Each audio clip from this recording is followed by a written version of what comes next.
الحمد لله نحمده ونستعينه ونستغفره ونؤمن به ونتوكل عليه ونعوذ بالله من شرور أنفسنا ومن سيئات أعمالنا من يهده الله فلا مضل له ومن يضلله فلا هادي له ونشهد أن لا إله إلا الله وحده لا شريك له ونشهد أن سيدنا وسندنا وحبيبنا ونبينا ومولانا محمدا عبده ورسوله صلى الله تعالى عليه وعلى آله وأصحابه وبارك وسلم. أما بعد، أعوذ بالله من الشيطان الرجيم. بسم الله الرحمن الرحيم.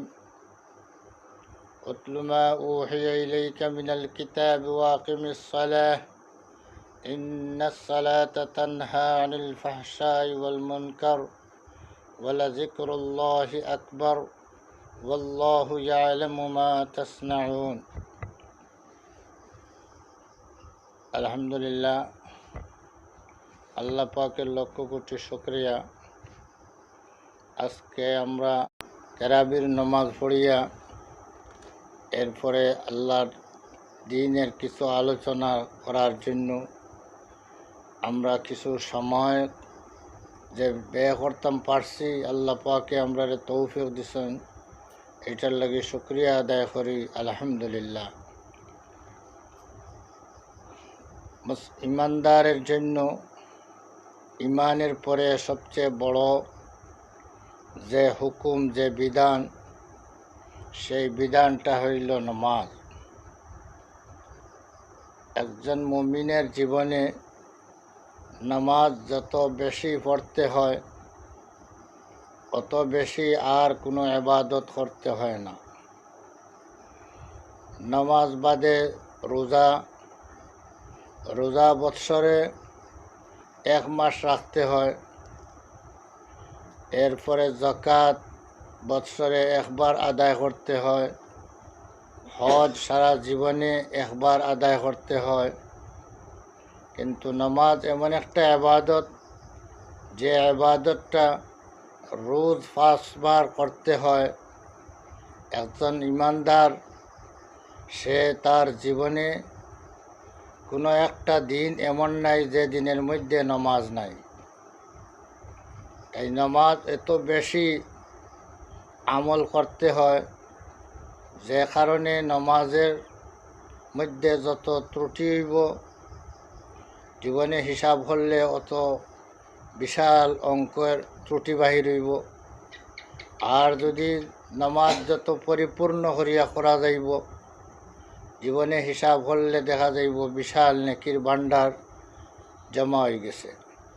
সামান্য সামান্য করিয়া যদি ত্রুটি হইতে থাকে প্রত্যেক দিন, তাহলে এক ব্যক্তির নামাজের ত্রুটি বিশাল আকার হয়ে যাব। যে ইবাদতটা বছরে 1 বার করতে হয়, এটার ত্রুটি হইলে 1 বার হইল। কিন্তু যেটা রোজ 5 বার করতে হয়, এইটার ত্রুটি হইলে 1 বার নয়, এটা সামান্য নয়, বরং সেই ত্রুটিটা বিশাল ত্রুটি। এই জন্য আল্লাহ পাক ত্রুটিমুক্ত নামাজ পড়ার নির্দেশ দিছেন।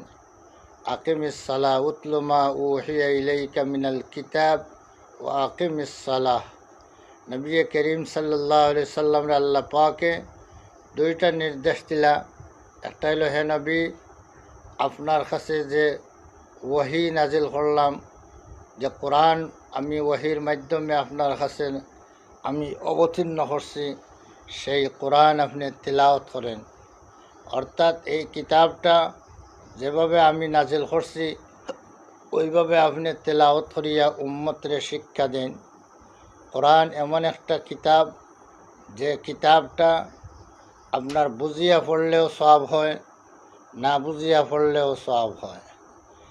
আর যত আসমানি কিতাব নাজিল হইছে, কোনো কিতাবের এই শান নাই যে না বুঝিয়া পড়লে কোনো সওয়াব হয়। আর দুনিয়ার যত পুস্তক আছে, যত কিতাব আছে, কোনো কিতাবের শান এইটা নাই যে না বুঝিয়া পড়লে কোনো লাভ হয়। একমাত্র কোরআনে করিমের শান যে যদি কেউ বুঝিয়া পড়ে তাহলেও সওয়াব হয়, না বুঝিয়া পড়লেও এইটারও সওয়াব হয়। কিছু কিছু মানুষের ধারণা কোরআন না বুঝিয়া পড়ার মধ্যে কোনো লাভ নাই, না বুঝিয়া পড়লে কোনো ফায়দা নাই। এরা আসলে কথাটা গলত ধারণা। কারণ নবী করিম সাল্লাল্লাহু আলাইহি ওয়াসাল্লাম কোরআন তেলাওয়াত সম্পর্কে হাদিসের মধ্যে বয়ান ফরমায়, মান কারা হরফাম মিনাল কোরআন ফালাহু বিহি হাসানা ওয়াল হাসানাতু বিআশরি আমসালিহা লা আকুলু আলিফ লাম মিম হারফুন বাল আলিফুন হারফুন ওয়া লামুন হারফুন ওয়া মিমুন হারফুন। নবী করিম সাল্লাল্লাহু ফরমায়, কোনো মানুষে যদি কোরআনে করিমের একটা হরফ পড়ে এইটার দ্বারা তার একটা নেকির কাজ হইল। ওয়াল হাসানাতু বিআশরি আমসালিহা, আর একটা নেকিরে 10 গুণ নেকি বানাইয়া আল্লাহ পাকে তার আজর আর সওয়াব দিবা। অর্থাৎ একটা হরফ পড়লে একটা নেকির কাজ হইল, ওই কাজটা একের মধ্যে সীমাবদ্ধ থাকে না, বরং এইটা 10টা কাজে যেমন রূপান্তরিত হয়ে যায়। 10টা কাজ করলে যতটুকু সওয়াব পাওয়া যায়, এই একটা হরফ পড়লে অতটুকু সওয়াব আল্লাহ পাকে দান করেন। এটা বুঝাইতে গিয়া, দৃষ্টান্ত দিতে গিয়া নবী করিম সাল্লাল্লাহু ফরমায়েন, আমি আলিফ লাম মিম এটারে এক হরফ কই না, বরং আলিফ এক হরফ, লাম এক হরফ, মিম আর এক হরফ। আলিফ লাম মিম কোরআনে করিমে সূরা বকরার সর্বপ্রথম আয়াত হইল আলিফ লাম মিম। এই জায়গার মধ্যে সর্বপ্রথম আলিফ এক হরফ কইলা, লাম আর এক হরফ, মিম আর হরফ, অর্থাৎ এখানের মধ্যে 3টা হরফ পড়া হইল। এই 3টা হরফ পড়লে 3 দশে 30টা সওয়াবে 30টা নেকির কাজ হইল। একটা নেকির কাজ নাই, বরং 30টা নেকি হইল। এখন নবী করিম সাল্লাল্লাহু আলাইহি সাল্লামে দেখার লক্ষণ করার বিষয় হইল যে মিসাল দিতে সময়, উপমা দিতে নবী করিম সাল্লামে কোরআন শরীফের সকল প্রথম সূরা যেটা আমরা কোরআন শরীফ মেললেই পাই, এটা হইল সূরায়ে ফাতিহা। সূরায়ে ফাতিহার পয়লা আয়াত হইল আলহামদুলিল্লাহি রাব্বিল আলামিন, আলহামদুলিল্লাহি রাব্বিল আলামিন। কিন্তু সূরায়ে ফাতিহার প্রথম আয়াত দিয়ে আল্লাহ পাকে চাইলে তো মিসাল দিতে পারেন, আল্লাহর রাসূল সাল্লামে তো মিসাল দিতে পারেন যে লা আকুলু আলহামদু হারফুন বাল আলিফু হারফুন ওয়া লামু হারফুন ওয়া হাউ হারফুন ওয়া মিমু হারফুন ও দালু হারফুন। এইভাবে ভাঙ্গাইয়া আলহামদুরে 5 হরফ বানাইয়া আমরা সামনে পেশ করিয়া 50 নেকি মিলে 50টা নেকির কাজ হয়ে যায়, এটা বুঝাইতে পারতা। কিন্তু এইটা দিয়া দৃষ্টান্ত না দিয়া, দৃষ্টান্ত দিলা আলিফ লাম মিম দিয়া, 2 নম্বর সূরার প্রথম আয়াত দিয়া দৃষ্টান্ত দেন। এইটার দ্বারা বুঝাই দিতে চাইলা যে আলিফ লাম মিম এটা মুফাসসিরিনের মতে, সমস্ত মুফাসসিরিন, জুমহুর মুফাসসিরিনের মতে আলিফ লাম মিমের কোনো অর্থ নাই। অর্থাৎ এমন অর্থ তার আছে যেটা আল্লাহ ব্যতীত আর কেউ জানেন না। অর্থ আছে, অর্থ নাই ইলা মহম্মল শব্দ নাই, বরং অর্থ আছে, কিন্তু আল্লাহু আ'লামু বিমুরাদিহি বিযালিকা, এইটার দ্বারা কি উদ্দেশ্য এটা আল্লাহ পাকেই জানেন। নবী করিম সাল্লাল্লাহু আলাইহি ওয়াসাল্লামে জানেন কি জানেন না, এইটা নিয়ে মুফাসসিরিনের মধ্যে দ্বিমত আছে। তবে অধিকাংশর মতে নবী করিম সাল্লাল্লাহু আলাইহি সাল্লামে এটার মতলব জানতা, অর্থ জানতা, কিন্তু উম্মতরে এটা কইয়া দেওয়ার হুকুম না, যার কারণে এইটার মতলব আর অর্থ কি উম্মতরে জানাইছেন না। তাহলে উম্মতের ক্ষেত্রে তো আলিফ লাম মিম এটা এমন একটা শব্দ যে শব্দের অক্ষরগুলা 3টা অক্ষর আছে, 3টা অক্ষরের অর্থ উম্মতর কাছে অজানা। এখন অজানা অবস্থায়ও যদি কোনো মানুষে কোরআন শরীফের এই 3টা অক্ষর পড়ে, তাহলে তার 30টা নেকির মালিক সে হয়ে যাব। এই কথাটা বুঝাইবার লাগিয়া যে বুঝিয়া পড়লে যেভাবে নেকি মিলে, না বুঝিয়া পড়লেও এইভাবেই কোরআন পড়ার মধ্যে নেকি মিলে। এটার জন্য কোরআন শরীফের সকল প্রথম আয়াত দিয়া দৃষ্টান্ত না দিয়া 2 নম্বর সূরার প্রথম আয়াত দিয়া দৃষ্টান্ত দিলা নবী করিম সাল্লাল্লাহু আলাইহি সাল্লাম। যাই হোক, কোরআন তেলাওয়াতের নির্দেশ নবী করিম সাল্লাল্লাহু আলাইহি সাল্লাম উম্মতের সামনে কোরআন তেলাওয়াত করার জন্য আল্লাহ পাকে নির্দেশ দেন নবীরে। 2 নম্বরে নির্দেশ হইল ওয়াকিমিস সালাহ। কোরআনের মাধ্যমে যে জিনিসটা উম্মতের কাছে দান করা হয়েছে সেইটা হইল নামাজ। নামাজ আপনি সঠিকভাবে নামাজ আদায় করেন, একামতে সালাত করেন। কোরআনে করিমের মধ্যে সবচেয়ে বেশি তাকিদি হুকুম যে কাজের আসছে সেই কাজটা হইল নামাজ। নামাজের কথা কোরআন শরীফের মধ্যে 82 জায়গার মধ্যে নামাজের কথা উল্লেখ করা হয়েছে। আর কোনো এবাদতের কথা এত বেশি কোরআন শরীফের মধ্যে উল্লেখ করা হয়েছে না। এই নামাজ সবচেয়ে বেশি তাকিদ এবং গুরুত্ব রাখে। এই জন্য নামাজের কথা বারবার আল্লাহ পাকে কোরআনের মধ্যে বলা হয়েছে। আকিমিস সালাতা, নবীরে আল্লাহ নির্দেশ দেন তুমি একামতে সালাত করো। এই জায়গার মধ্যে অনেক মানুষে এটার তর্জমা করতে গলত করে, ভুল করে তর্জমার মধ্যে। এইটার তর্জমা করেন যে নমাজ কায়েম করো, নবী নমাজ কায়েম করো।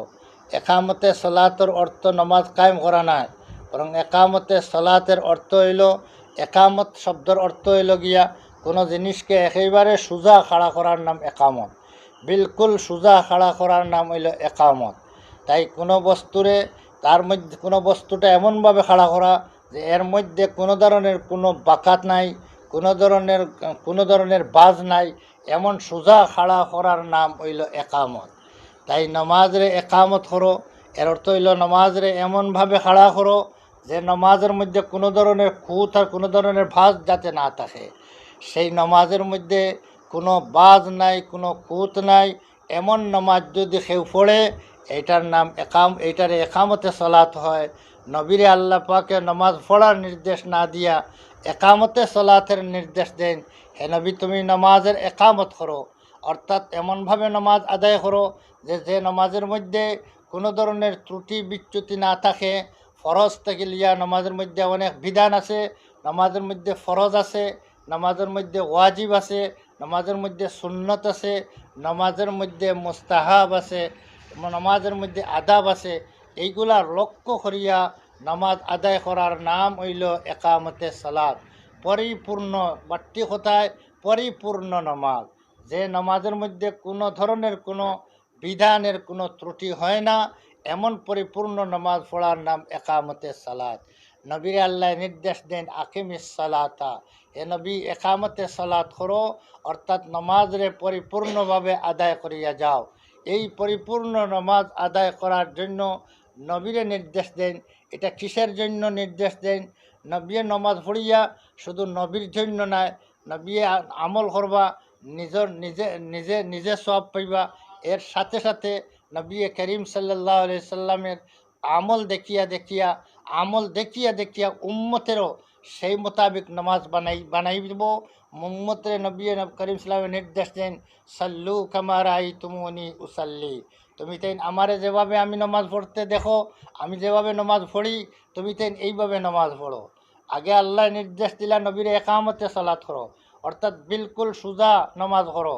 নামাজের মধ্যে কোনো ধরনের খুঁত ভাত যাতে না থাকে, এমনভাবে নিখুঁত নামাজ তুমি আদায় করো। এরপরে নবী করিম সাল্লাল্লাহু নিখুঁত নামাজ পড়েন, আর নিখুঁত নামাজ পড়িয়া উম্মতরে নির্দেশ দেন আমি যেভাবে নামাজ পড়ি, আমারে যেভাবে নামাজ পড়তে তুমি তাই দেখো, সেইভাবে তুমি তাই নামাজ পড়িও।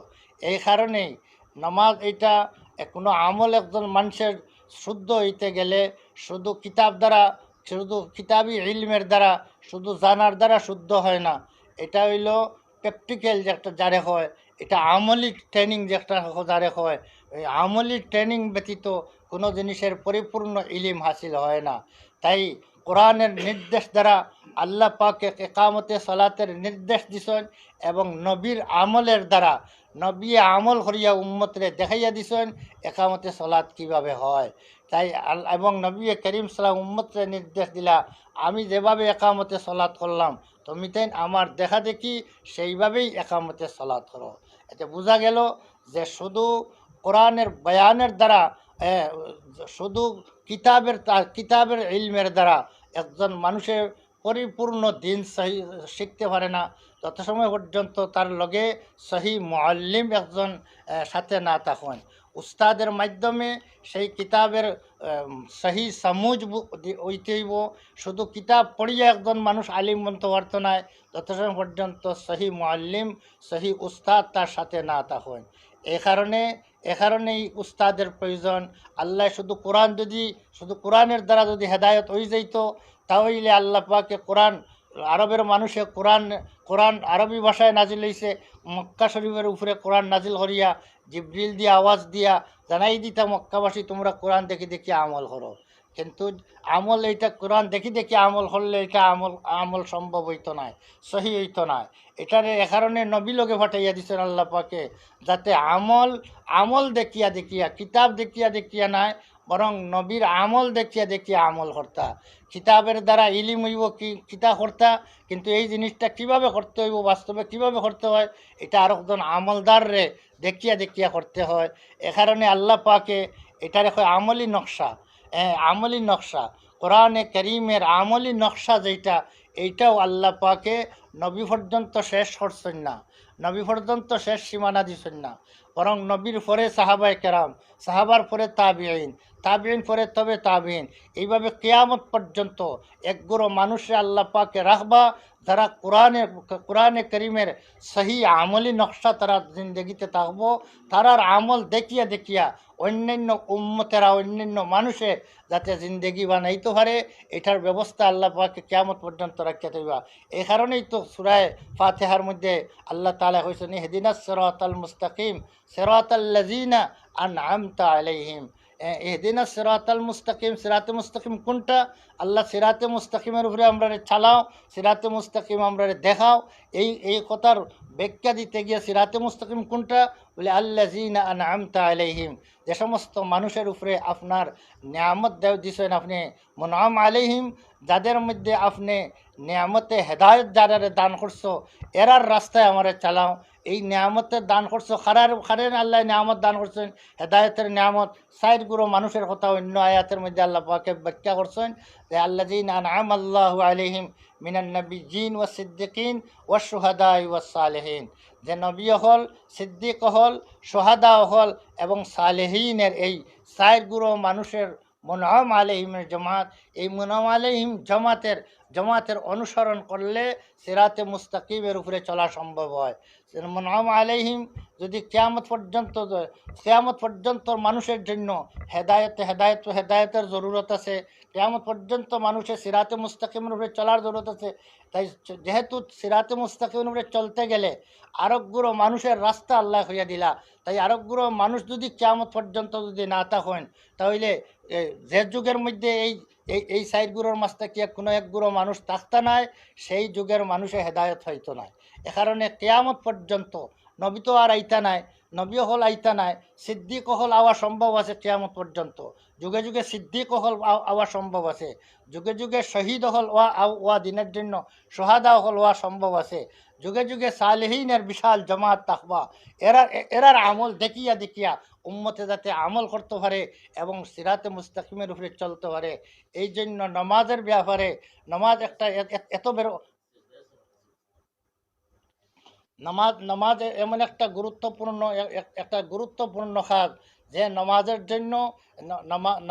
জন্য আপনি আমি যে আমলগুলা আমরা করতাম, সেই আমলগুলা আমরা নবীর দেখা দেখি আমরা শিখছি, নবীর দেখা দেখি সাহাবায়ে কেরামে শিখছেন, সাহাবা দেখা দেখি তাবেঈনে শিখছেন। এইভাবে যুগে যুগে ওলামায়ে কেরামে, ওলামায়ে হক্কানি হলে আহলুস সুন্নাতুল জামাতের ওলামায়ে কেরামে এগুলা শিখিয়া আইছেন। এ কারণে আমরা ওইভাবেই আমল করতাম। মন গড়া নমাজ পড়ার কোনো সুযোগ নাই। নমাজের মধ্যে ইক্তেদা লাগবো, অনুসরণ লাগবো।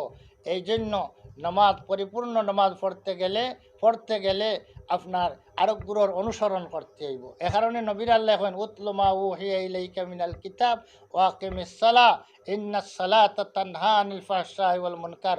নামাজ পড়লে কী লাভ হইব, নামাজ পড়ার উপকারিতা কিতা, উপকারী সম্পর্কে আল্লাহ পাক এখন ইন্নাস সালাতা তানহা আনিল ফাহশাই ওয়াল মুনকার। যদি নামাজ তুমি পড়ো, তাহলে নামাজে তোমারে রুকিয়া রাখিব ফাহশা তাকিয়া, বেহায়ামি কাজ তাকিয়া, নাফরমানের কাজ তাকিয়া, আল্লাহর নিষেধের কাজ তাকিয়া, নিষিদ্ধ কাজ তাকিয়া তোমারে নামাজে রুকিয়া রাখবো।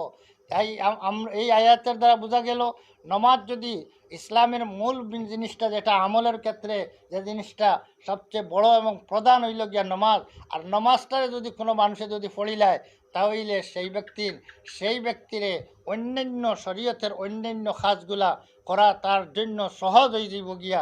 নমাজের মাধ্যমেই তার অন্য আমল সংশোধন হয়ে যাব গিয়া, তার জিন্দেগি সংশোধন হয়ে যাব গিয়া নমাজের মাধ্যমে। তো এই জায়গার মধ্যে একটা প্রশ্ন অনেকের দিলের মধ্যে জাগতে পারে, বলে আমরা তো দেখি অনেক মানুষে নমাজ পড়েন, কিন্তু একদিকে নমাজ পড়ে অপরদিকে সে তার গুনার কাজের মধ্যে সে লিপ্ত আছে, অপকর্মে লিপ্ত আছে, এর বাদেও নমাজ পড়ে। তাহলে নমাজে যদি গুনাহ তাকিয়া বাঁচাইলায় তাহলে তো এই সমস্ত মানুষে কেমনে গুনাহ করে? এর এর মতলব হইল গিয়া এই প্রশ্নের জবাব হইল এই, বলে নমাজ আসলে ইন্না সালাতে একামতে সালাতে নির্দেশ দেওয়া হয়েছে। একামতে সালাত হওয়া যায় পরিপূর্ণ নমাজ পড়া, যাতে নিখুঁত নমাজ পড়া। তাই যদি কোনো মানুষে যদি নিখুঁত নমাজ পড়ে, তে নিখুঁত নমাজের আসর হইল গিয়া তারে গুনার কাজ থাকিয়া তারে বিরত রাখব। সে যে সময় রুকু করব, যে সময় খাড়া হইব, যে সময় সজ্জাত যাইব, এই সময় তার লক্ষ্য থাকব যে আমি এই কাজটা করিয়ার এটার মধ্যে নবী করিম সাল্লাল্লাহু আলাইহি ওয়াসাল্লামে কীভাবে করছেন আমি এইভাবে করতাম। এই নমাজের ভিতরে যখন সে নবীর আমলের অনুসরণ করিয়া সে আমল করব, তখন নমাজের বাহিরে যাওয়ার পরেও তার মনের মধ্যে এই ফিকিরটা থাকবো, আমি নবীর অনুসরণে আমি যে কাজটা করতাম এটা নবী করিম সাল্লামের অনুসরণে আমি করতাম। তখন তার সারাটা জিন্দেগি নবী করিম সাল্লামের অনুসরণের জিন্দেগি যখন ওই যাব, তখন সব গুনাহ থেকে সে নিজেরা বাঁচাইয়া রাখতে পারবো, বাঁচিয়া থাকতে পারবো। এখন আসলে যারা নমাজ পড়ে আবার গুনার কাজের মধ্যে দেখা যায় লিপ্ত, দুঃখাবাজির মধ্যে লিপ্ত, চুরি করে, ডাকাতি করে, ঘুষ খায়, সুদ খায়, এই সমস্ত গুনাহের কাজের মধ্যে আবার নমাজও দেখা যায়, পুরো নমাজও পড়ে, নমাজ আজান পড়িয়া হলে আবার আগে যায় গিয়া আগর সবতারে পাওয়া যায়। আবার দেখা যায় ঘুষও খাওয়াত লাগে, যে সময় অকল থেকে বেশি ঘুষও খাইতে পারে। এইটা আবার কীভাবে হইল? এটা আবার কীভাবে হইল? বুঝতে হইব তার নমাজ হইছে না। যে নমাজ আল্লাহ কইছেন পড়ার লাগি নমাজ হইছে না। একামতে সালাত হইতে হইব, পরিপূর্ণ নমাজ হইতে হইব। নমাজের মধ্যে ফরজ সুন্নত ওয়াজিব, নফল ফরজ সুন্নত ওয়াজিব মুস্তাহাব আদাব সহ সব কিছু লক্ষ্য করিয়া যদি নমাজ পড়া যায়, তাহলে এই নমাজে গুনাহ থেকে বাঁচাইয়া রাখতে পারে। এক জবাব। 2 নম্বর হইল গিয়া যে নমাজ পড়লেই খালি হয় না, নমাজ পড়ার সাথে সাথে একজন মানুষে একদিন নমাজ পড়ছে, পুরো পরিপূর্ণ একজনে নমাজ পড়ি উলাইনো যদি আজ পড়িছেন আর খাইলেও সকল গুণা থেকে বাঁচি যাইবা ইলা নাই। এটা যেভাবে ঔষধের জন্য একটা একটা মাত্রা আছে, যেমন ডাক্তারের কাছে গেলে কোনো রোগের জন্য ঔষধ দেয়, এটার জন্য 1 মাস খাইতে হইব, এটা 3 মাস খাওয়া লাগবো, এটা 6 মাস খাওয়া লাগবো। এটা ঔষধের মাত্রা আছে, রোগ বুঝিয়া তার ঔষধের মাত্রা ডাক্তারে নির্ধারণ করিয়া দেয়। সেই মাত্রার ঔষধটা সেবন করার পরে এরপরে তার রোগটা কমে গিয়া রোগটা কমে ধীরে ধীরে এটা ঔষধে কন্ট্রোলের মধ্যে আনে গিয়া। ঠিক তদ্রুপ একজন মানুষের আমল, বদ আমল, গুনাহের আমল, বদ হাসলতার মধ্যে এটা পরিপুক্ত হয়ে গেলে গিয়া ওইটারে কন্ট্রোলও আনতে গেলে সময় লাগবো। নমাজ আল্লাহ পরিপূর্ণ নমাজ যদি কেউ আদায় করে আর সময় আপনার লম্বা সময় যদি এই নমাজের মধ্যে এইভাবে খাটাইতে পারে, তাহলে আস্তে আস্তে ধীরে ধীরে সেই নমাজে তারেই সে পাক্কা মুত্তাকি আর পরহেজগার, পাক্কা দিনদার তারে বানাইয়া তুলব।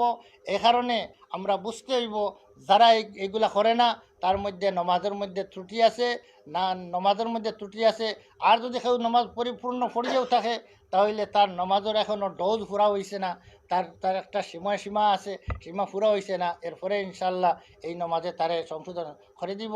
নবী করিম সাল্লাল্লাহু আলাইহি সাল্লামের দরবারে এই ধরনের এক ব্যক্তি সম্পর্কে আপত্তি করা হইল, ইয়া রাসূলুল্লাহ, এই ব্যক্তি তো দেখা যায় নমাজও পড়ে, তাহাজ্জুদও পড়ে, আবার দেখা যায় এই ব্যক্তি মিশাও মাতে, এই ব্যক্তি চুরিও করে। নবী করিম সাল্লাম ফরমাইলা, এই ব্যক্তির তার নমাজে অতি নিকটবর্তী সময়ে তারে এই নমাজে তারে আটকাই লিব, এই সমস্ত খারাপ কাজ থেকে বাধা দিব। কিছুদিন পরে আবার ওই যে ব্যক্তি আপত্তি করলা এই নাইয়া হইলা, ইয়া রাসূলুল্লাহ, এখন তো এই ব্যক্তি একেবারে পরিপূর্ণ সুন্দর সুস্থ একেবারে সুন্দর মানুষ হয়ে গেছে, আর তার জিন্দগির মধ্যে কোনো কুত রইছে না, গুণা রইছে না। নবী এখানে ফরমাইলে আমি আগেই কইছি যে নমাজে তারে ধীরে ধীরে তারে সংশোধন করি লইব গিয়া।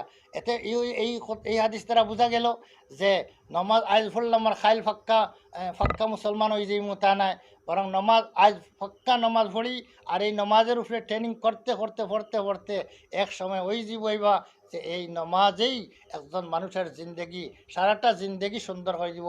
এই কারণে নমাজরেই আমরা জিন্দগির মধ্যে সবচেয়ে সুন্দরভাবে পড়ার চেষ্টা করি, নিয়মিত পড়ার চেষ্টা করি। আজ পড়লাম খাইল না, ঔষধ নিয়মিত খাই, যেভাবে সেবন না করলে ঔষধে কাজ করে না। আজ পড়লাম খাইল না, এই ধরনের নমাজ পড়নেওয়ালার নমাজে কোনো আসর করে না। তাই নমাজ নিয়মিত করতে হইব, নমাজ ঠিকমতো আদায় করতে হইব, দীর্ঘ নমাজের মধ্যে স্থায়িত্ব করতে হইব, এরপরে নমাজের দ্বারা আসর হইব গিয়া। যাই হোক, আল্লাহ পাকে আমরা সবাইরে নমাজ সহিভাবে পড়ার তৌফিক দৌকা। নমাজের অনেক মাসলা মাসাইল, অনেক জরুরি মাসলা মাসাইল আছে। এই বিষয়ে নমাজের মধ্যে ফরজ আছে, নমাজের মধ্যে ওয়াজিব আছে, নমাজের মধ্যে সুন্নত আছে, আদাব আছে। এইগুলা একদিনের বয়ানে সব কিছু আলোচনা করা সম্ভব হইতো না। আজ শুধু আমি এই কথাটাই আলোচনা করলাম যে নমাজ পরিপূর্ণ নমাজ হওয়ার দরকার, নমাজ নিখুঁত নমাজ হওয়ার দরকার। আমি আশা করমু যে এই যে জমিয়ত বার্তার আপনারা দর্শক যারা আপনারা নিয়মিত এইটারে আপনারা দেখবা।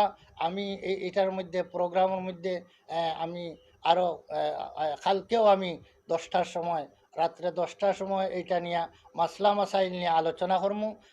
নমাজের মাসলা মাসাইল নিয়ে দীর্ঘ আলোচনার প্রয়োজন আছে। আপনারা ধৈর্য সহকারে এটার মনে করতে হইব একটা ক্লাস, মনে করতে হইব একটা মদরসা। আর মদরসা পড়তাম পারছি না, এই জমিয়ত বার্তাত ভর্তি হয়ে যাই গিয়া, আর ভর্তি হইয়া গিয়া আমি নমা শিক্ষার জন্য এটা একটা মাদ্রাসা, এটা আপনার চলতা ফিরতা মদরসার মতো একটা মদরসা। এটা একটা মদরসা, এটা আম মদরসার মধ্যে আমরা সবাই শরিক হয়ে যাই। আল্লাহ পাকে তৌফিক দোকা। আমি ইনশাল্লাহ আগামীকালকে 10টার সময় আপনারা সামনে নামাজের জরুরি মাসাইল সম্পর্কে, বিশেষ করে নামাজের ফরাইজ ওয়াজিব সম্পর্কে আলোচনা করবো। ওয়া আখিরু দাওয়ানা আলহামদুলিল্লাহি রাব্বিল আলামিন।